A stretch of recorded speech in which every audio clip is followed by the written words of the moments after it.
Hello, you're watching The Great Canadian Michael here, and today we have, to a degree, a Newfoundland post-mortem. It's not a full post-mortem because the performance of models does not really interest me here because the polling was really bad.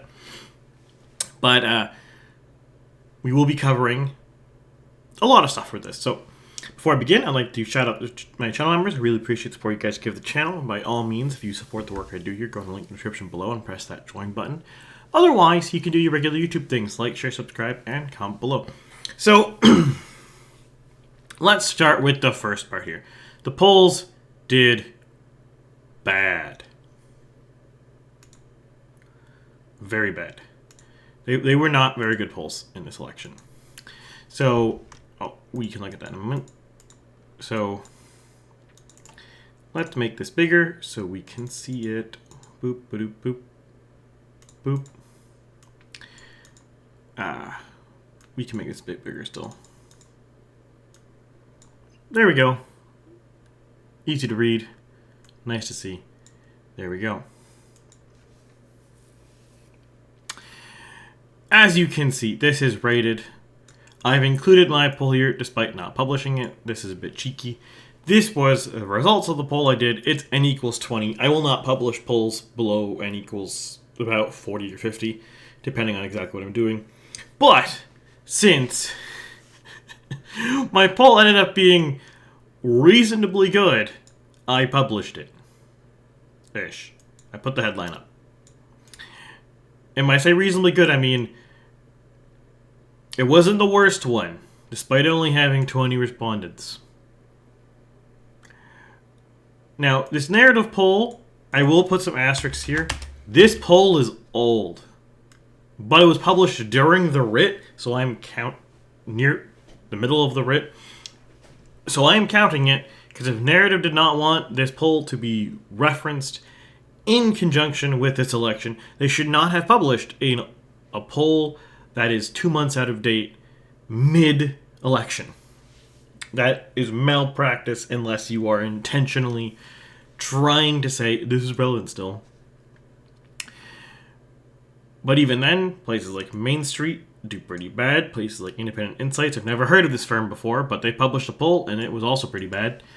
I mean, my poll's bad, but I only have 20 respondents, so I mean, what more do you want from me? But even Forum, Cardinal, MQO, all do terrible. The lowest mean squared error of 10.5 has the wrong winner, has two of the parties substantially off, outside of margin of error, miss. So, like, now to be fair, it's almost, it might actually be just at the edge of margin of error miss for the PCs. I don't recall if the margin of error for 435 is 4 or 5% yet, but it's somewhere in that ballpark. So, pretty bad poll, but it's the best one here. And this is why I don't really consider this a very useful election for analyzing data. Like, we have my model results down here. It has a lower mean squared error than everyone else, mostly because I get the NDP pretty much spot on. As always, my model is better at forecasting the NDP than my polling is, other people's polling.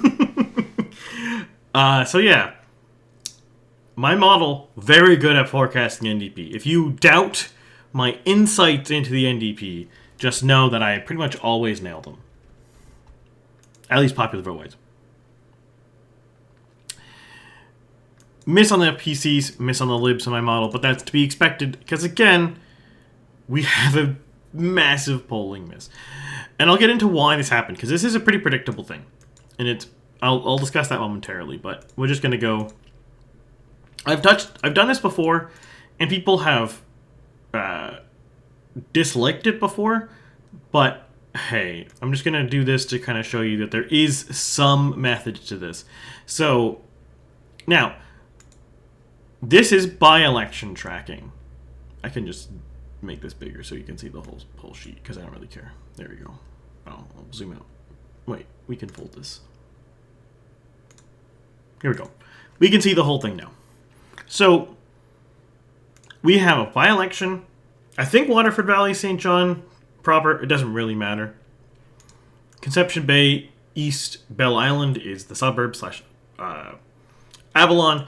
And Fogo Island and Bay Vert are obviously rural Newfoundland. And if we do the naive general thing, we get kind of these numbers based on the by-election forecasting.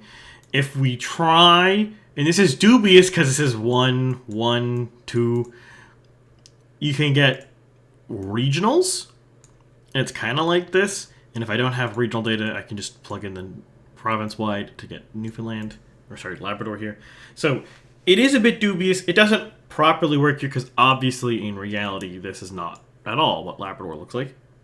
I didn't bother crunching the numbers just yet for what the regions are in Newfoundland because, again, it doesn't really matter my point. This is just kind of to show you that with very sparse data points, the by-election model does get numbers that are in the ballpark of actual polling. Now, there is nuance to it, and depending on if I always try to exclude outliers here, and I probably would exclude this outlier, Waterford Valley, because the NDP just does so much better. Now, in the actual election in St. John area, the NDP does a lot better, but I don't... This is not representative of the entirety of St. John. There's a couple ridings in St. John that do quite well, the NDP, but you don't see a 15-point swing across the entire metro, or the city proper. And these guys are probably not, Bay Vert is probably not the most representative of rural Newfoundland. But, and again, we don't have a lot of data points. And I do think this is reasonably close, but I would have to check this, and I didn't bother because it doesn't matter. This is just to show, though, that yes, you should not take by-elections for granted. They are not a one-to-one predictor, but they do tell us something. This result here is generally in the right direction. And if I were to copy this for a second so I don't lose it, if I were to delete this and delete that, you actually get relatively close to what the actual numbers are, because the actual numbers, as we can see here on CPC, these are the actual numbers over here. We can get reasonably close to these numbers here. So we should be 43.4 or something like this. These are what our numbers should be. And this is what we got. That's not bad, especially since we don't have any data in Labrador. We have no data now in St. John. We just have one in the suburbs / Avalon Peninsula, and we have just 2 in rural Newfoundland. So that's not bad. We really shouldn't be that... again, this is just to say, by-elections are not exactly predictive, but they're generally show you a trend. You shouldn't dismiss them outright.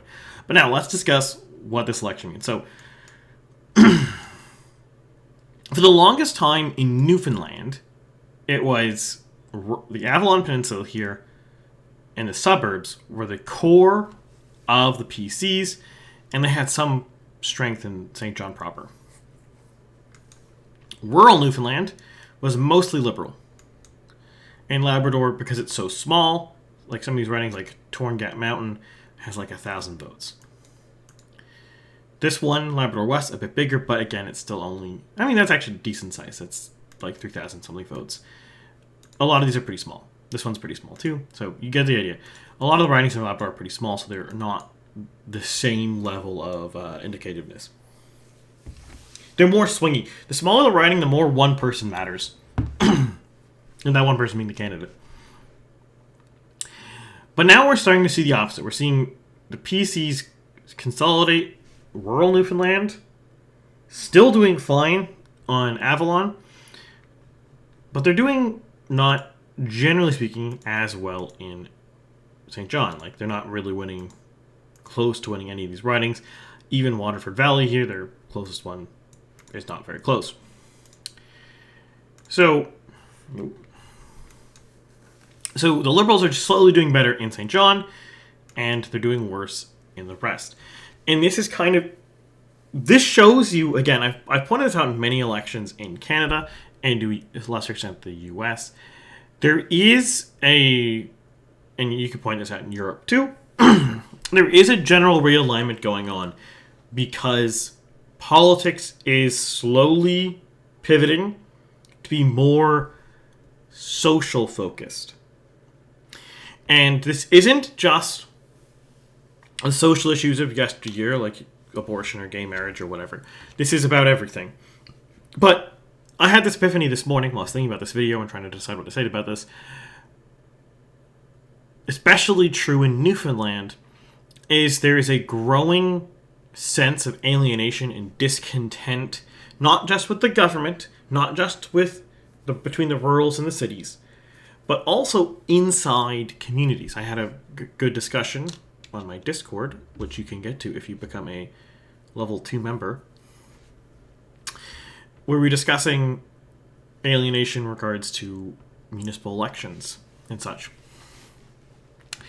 And that made me think, and made me realize, a lot of the trend towards social issues we are seeing is not just driven because the left pushed too far, quote unquote. It's not just that there's issues with immigration or crime or drugs. Those are real things. Those are things that have definitely happened. But one of the big factors is a lot of communities breaking down across the West. This is not unique to Canada. This is not unique to the US. This is not unique to anywhere. What we're seeing is in a lot of small towns and rural areas, employment used to be centered around one factory or production plant or a mine or like a lumber yard or something like that. Like one industry dominated a town. And a lot of these factories or mines, the mines might be shutting down because they might be running out of stuff, or it's not cost effective to mine here anymore. The factories often are going overseas. And you see the youth leave the towns, go to the cities. You see, or if the town is a quote-unquote growth town, which there are across the West, across Canada, you start seeing huge influxes of immigrants coming into that town. You see not just external, but internal migration. There is obviously a qualitative difference between someone migrating from Ontario to Nova Scotia than from Bangladesh to Nova Scotia, or Germany to Nova Scotia, or Japan to Nova Scotia. These are obviously, all four of these are not the same thing. But they all have a similar effect. And that effect is local community traditions break down. If someone is new to an area and it's a very slow movement, they can generally assimilate or get entrenched in the community relatively reasonably. But if you see not just a large quantity, but a very transient nature to it, where people, for example, a lot of the temporary foreign workers or student migrants are really bad for this. Foreign students, they're very transient. And you also see these people who go from like Newfoundland to Alberta to work for 6 months and they come back. Same kind of deal. It's a very transient movement. And with that kind of transience and that kind of internal migration around, as the breakdown of the economics of these smaller towns and smaller rural areas occur, and people in general are flooding into cities faster than cities can absorb people, to the point where cities basically lose their identity and just kind of become generic city A, B, C, D, E. You see a breakdown in community more so than any other individual cause. You can't have a coherent, meaningful community when you don't know your neighbors. Your neighbors change every few years, and you might leave. It's hard to know them. It's hard to form community traditions. And when you have population growing up in, say, a small town, Nova Scotia, and then they move to the city, and all the young people move to the city, or most of them do, or the young people move to the city, but then people from Ontario or the US or India move to replace them in their hometown, the community traditions that existed in that hometown, the community organizations, the community structure is gone, because these things are not institutions. They are connections between people. You don't have name a community tradition you have. Like, for example, there is a parade on Canada Day where I live. That doesn't happen because it happens. It happens because there are people who are in positions of either authority by law or authority by just they've been in the community, well regarded, well known for a long time. It could be very informal, it could be very formal, it depends. They have the willpower, the institutional knowledge, they have the connections to organize something. These things are organized on the local level by an individual person, maybe several people. But as these people, as you break down communities, because people are moving around too much, there's too much transience, there's no local economic activity, so the youth aren't staying, you lose the ability to pass this institutional knowledge or this organizational knowledge on. You lose the ability to show children the trends, the community traditions, the activities they do. But then you have another factor too that affects right now in particular. This would be a big issue, what I just touched, no matter the time period, but it's especially bad now because you're in a world where your neighbors are transient for the most part. You are transient for the most part. Your job is not very secure for the most part. So people aren't very wedded to where they are. They try to avoid being wedded to where they are because it makes moving harder. And if you're more likely to have to move to keep ends meet, you're less likely to want to settle roots. And in a world without the internet, without video games, without other forms of quality entertainment you can do at home, you are compelled to do this because otherwise you'll be mind-numbingly bored.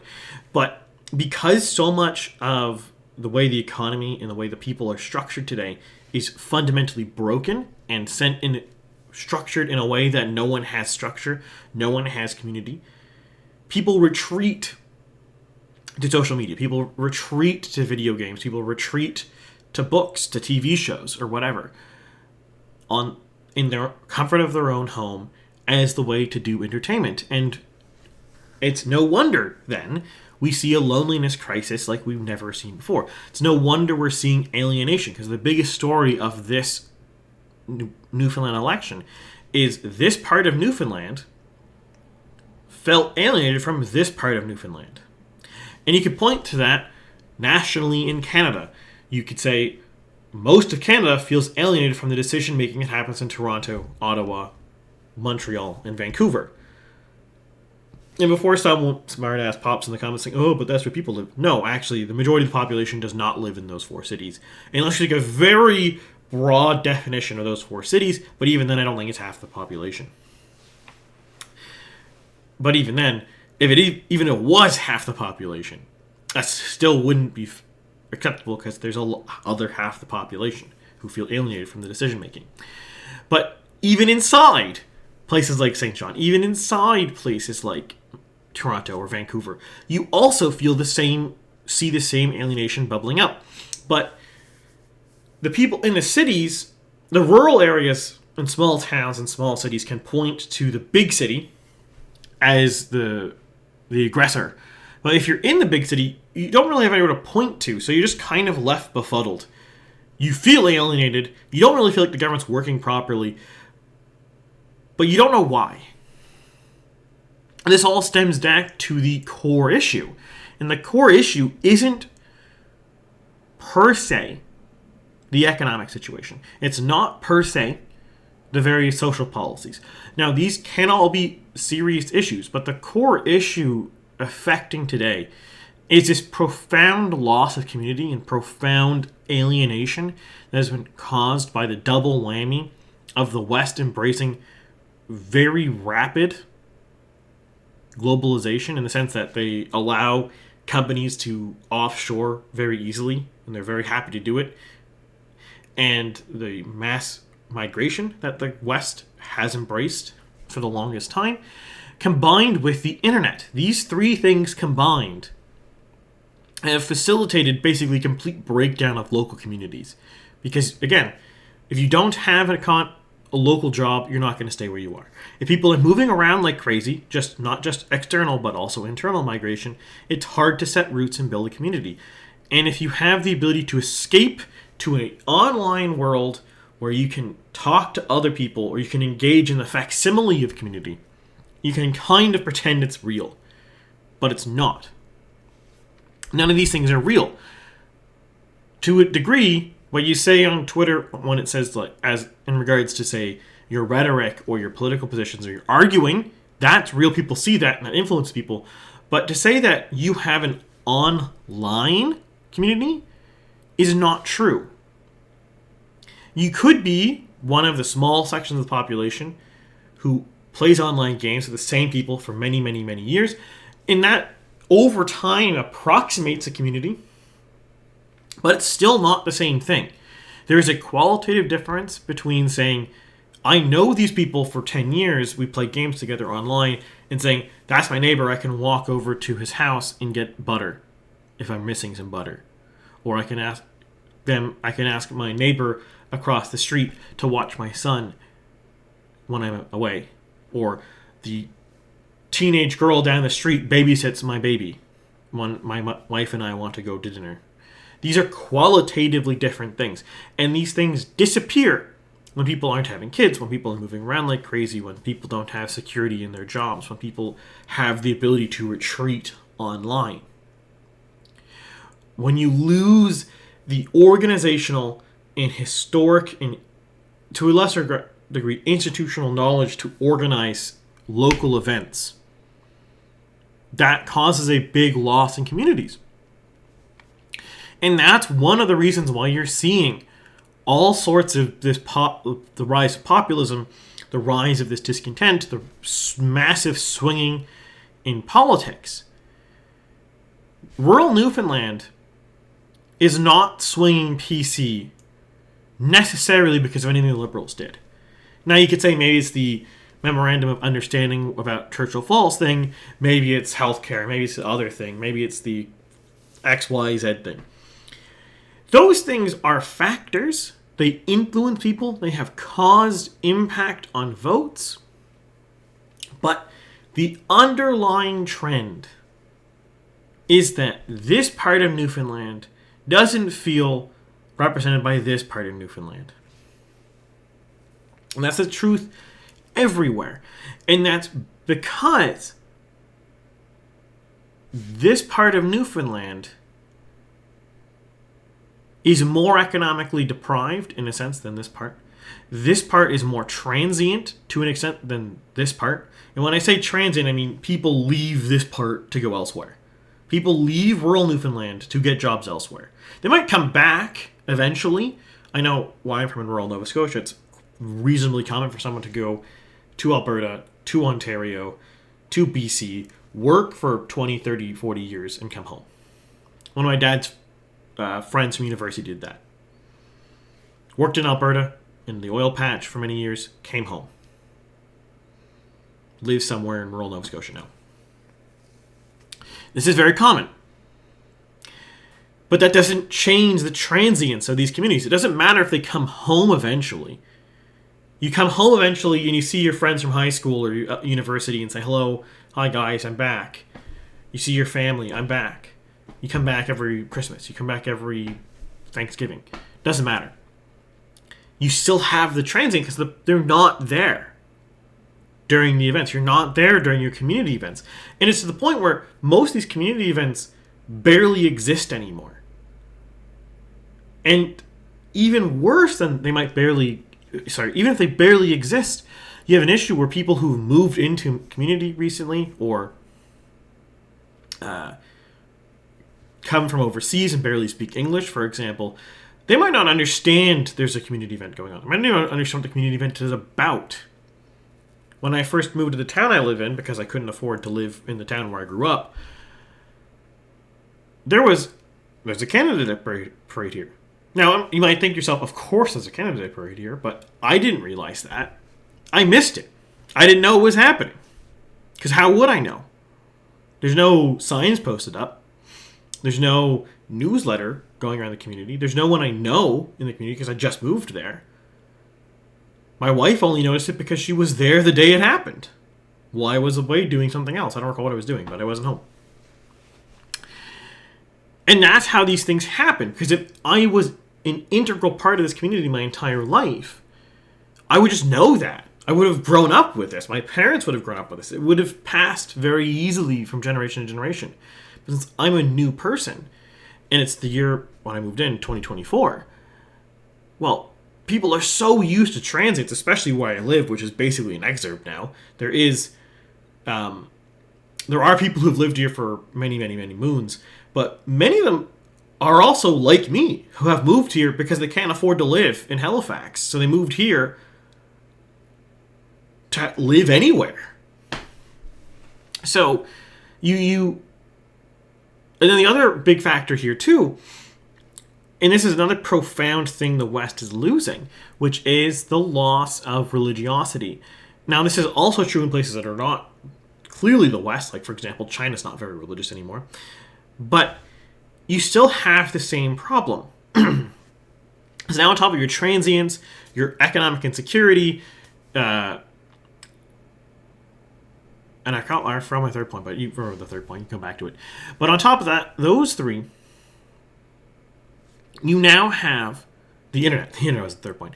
You now have one of the core features of community from the dawn of human civilization to today is gone for most people.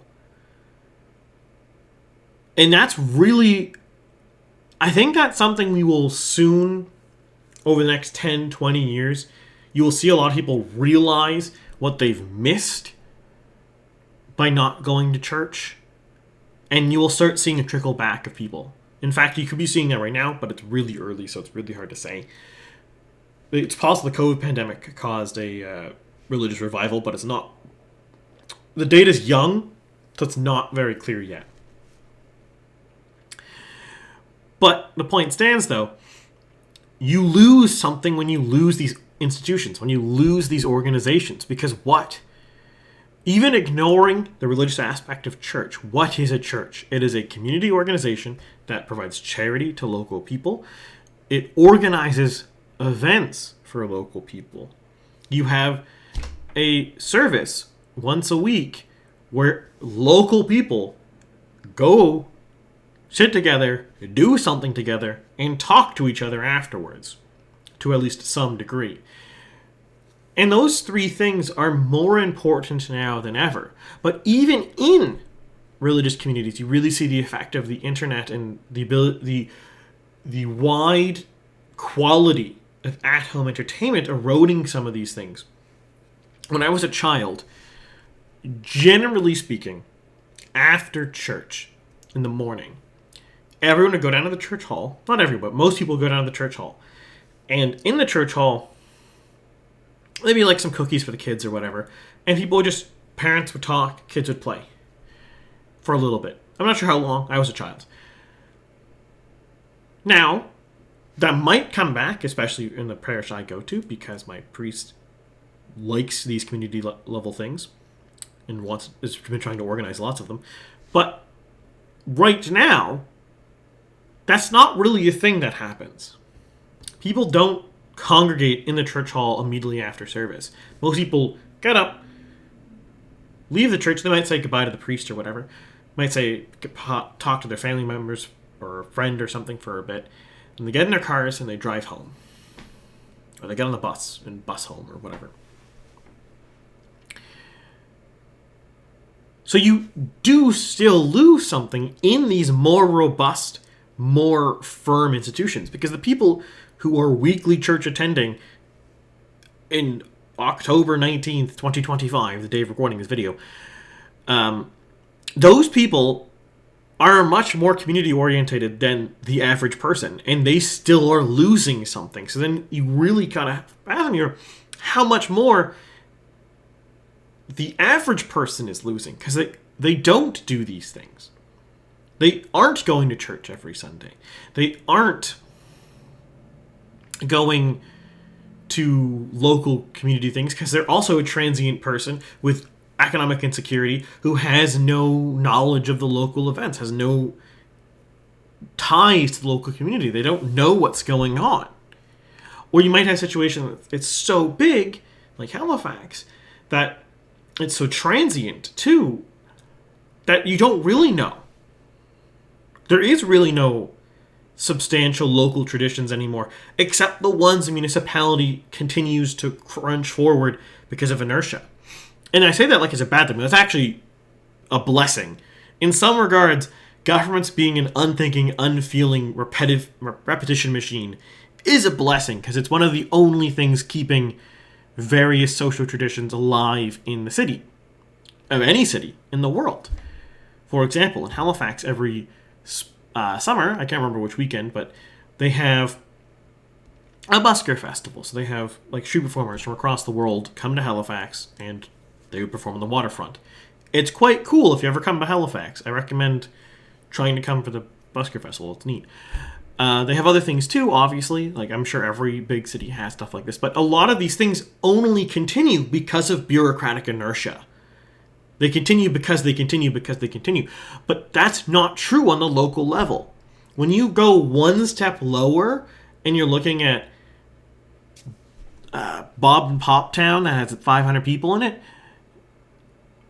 once Grandma Lori dies, the traditions stop because she was the one organizing them. That's it. They're gone. If she didn't pass them on to someone else because everyone left the town who was younger than her, it's done. It's stopped. It's gone. It might never come back. Ever again. It's probably dead. You'll read about it in a history book in 1,000 years.